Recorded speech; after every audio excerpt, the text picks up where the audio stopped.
سب سے تیز رفتار سواری کیا ہو سکتی ہے؟ گھوڑے، موٹر سائیکل، کارز، جہاز یا ایروپلین؟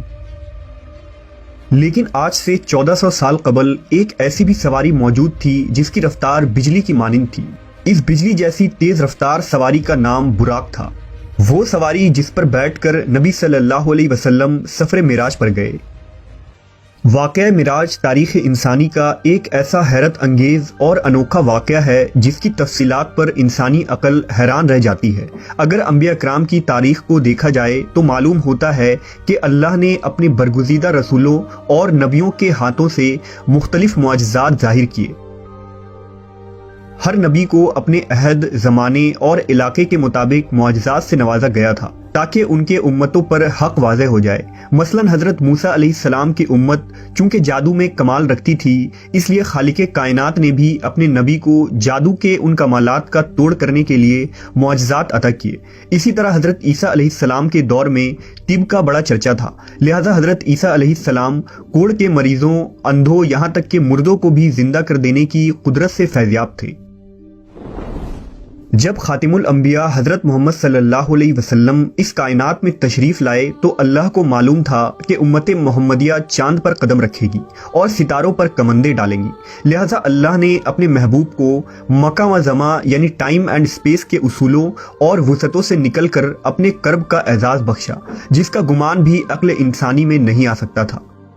تمام انبیاء کرام کے معجزات ایک طرف اور حضور کا معجزہ معراج ایک طرف، تمام معجزات مل کر بھی معجزہ معراج کے درجے کو نہیں پہنچ سکتے۔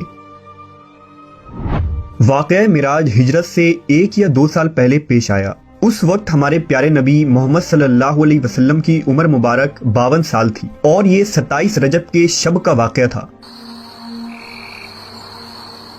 لہذا حضرت مالک بن ساسا سے مروی ہے کہ خود رسول اللہ صلی اللہ علیہ وسلم نے فرمایا کہ میں نیند اور بیداری کے درمیانی کیفیت میں تھا جب میرے پاس ایک فرشتہ آیا۔ اس نے میرا سینہ چیرا، پھر میرے دل کو نکال کر غسل دیا اور اسے دوبارہ اندر رکھ دیا۔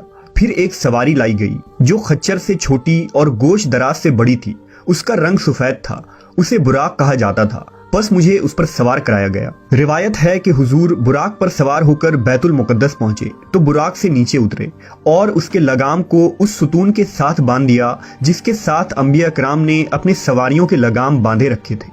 اس کے بعد نبی صلی اللہ علیہ وسلم مسجد اقصیٰ میں داخل ہو گئے۔ مسجد اقصیٰ میں حضرت آدم علیہ السلام سے لے کر حضرت عیسیٰ علیہ السلام تک پیدا ہونے والے تمام انبیاء کرام آپ کے منتظر تھے، لہٰذا حضور وہاں تشریف لائے اور تمام نبیوں کی امامت کی اور نماز ادا کی۔ نماز سے فارغ ہونے کے بعد آپ دوبارہ براق پر سوار ہو کر آسمانی سفر پر روانہ ہو گئے۔ حضور نے براق پر سوار ہو کر 7 آسمانوں کا سفر کیا جہاں کچھ انبیاء کرام سے آپ کی ملاقات بھی ہوئی۔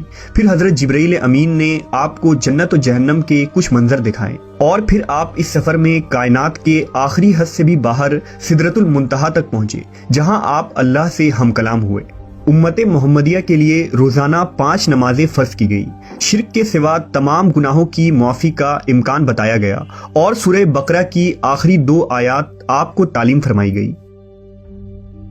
اس سفر کے واپسی پر حضور اپنے مکان پر کچھ اس حالت میں پہنچے کہ روایات کے مطابق ابھی آپ کے گھر کی کنڈی ہل رہی تھی اور آپ کے وضو کا پانی ابھی تک آپ کے جسم مبارک سے ٹپک رہا تھا۔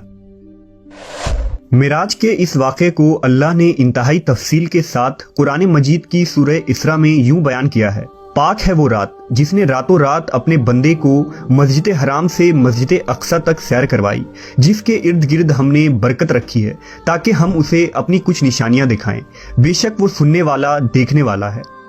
معراج کے اس عظیم سفر میں رسول اللہ صلی اللہ علیہ وسلم جس سواری پر سوار ہوئے تھے اسے براق کہا جاتا ہے۔ اب سوال یہ پیدا ہوتا ہے کہ براق کیا تھا؟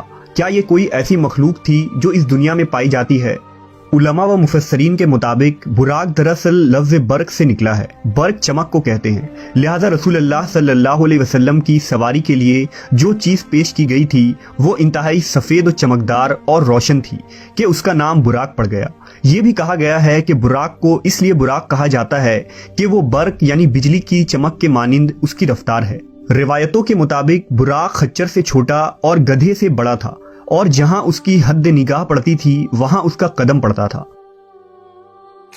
علماء کے ذہن میں یہ سوال بھی پیدا ہوا کہ اللہ نے حضور کی سواری کے لیے براق کا ہی انتخاب کیوں کیا، جبکہ وہ اس بات پر قادر ہے کہ بغیر کسی سواری کے آپ کو سفر کے تمام مراحل طے کروا دیتا۔ لہذا فتح الباری کے مصنف حافظ ابن حجر نے اس ضمن میں لکھا ہے کہ اسراء و معراج کے سفر میں سواری کے چناؤ میں بڑی حکمت ہے، حالانکہ اللہ اس بات پر بھی قادر تھا کہ اپنے نبی کے لیے زمین کو سکڑ دیتا، لیکن اللہ نے سواری کا انتظام اس لیے کیا تاکہ اللہ کے رسول کو انسیت و مانوسیت ہو، کیونکہ بادشاہ جب اپنے مقربین کو اپنے دربار میں بلاتا ہے تو اس کے لیے سواری روانہ کرتا ہے۔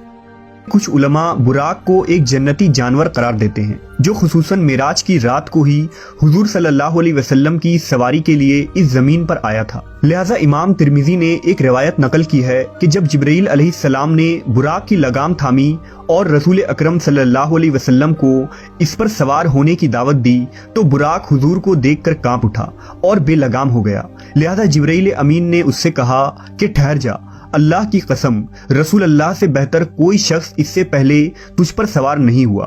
لہٰذا جب تاجدار کائنات محمد صلی اللہ علیہ وسلم براق پر سوار ہوئے تو وہ فخر و مسرت سے ناچنے لگا کہ آج اسے اس عظیم شخصیت کی سواری ہونے کا لازوال اعزاز حاصل ہو رہا ہے۔